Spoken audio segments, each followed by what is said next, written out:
ஒரு சினிமா லவ்வர்னு சொல்லுவாங்கல்ல, சினிமாவை நேசித்து இன்னைக்கு இருக்கிற 90% இயக்குனர்கள், இன்னைக்கு பிரபலமான இருக்கிற இயக்குனர்கள் எல்லாருமே மகேந்திரன மாரி ஒரு இயக்குனர் ஆகணும் அப்படின்னு மகேந்திரன் சார் படங்களை பார்த்து தான் பஸ் ஏறினாங்க, ட்ரெயின் ஏறினாங்க, லாரி ஏறி சென்னைக்கு வந்து முயற்சி பண்ணி இன்னைக்கு வெற்றி பெற்று சினிமாவில் இருக்காங்க.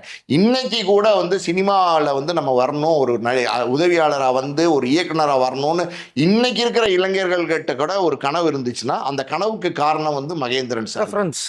ஆமா, ரெஃபரன்ஸ் மகேந்திரன் சார் படம். மகேந்திரன் சார் என்னையா இந்த மாதிரி இப்படி படம் எடுத்திருக்காரு, யார் அவரு அப்படிங்கிறது வந்து 48 வருஷம் கழிச்சு பேசுறாங்க அந்த முள்ளும் மலரும் படத்தை பத்தி. இன்னைக்கு வந்து இன்னைக்கு வந்து ஒரு ஒரு ஒரு கூட்டம் வந்து சினிமாவுக்கு வருது அப்படின்னா, ஒரு பக்கம் மகேந்திரன் சார், ஒரு பக்கம் பாலச்சந்தர் சார், ஒரு பக்கம் பாரதி ராஜா சார், ஒரு பக்கம் பாலு மகேந்திரா சார், இப்படி ஒரு ஆளுமைகளா இருந்தவங்க தான். அந்த ஆளுமை வரிசையில பாத்தீங்கன்னா தமிழ் சினிமாவை அடுத்த தளத்துக்கு நகர்த்தி கொண்டு போனவர் தான் மகேந்திரன் சார்.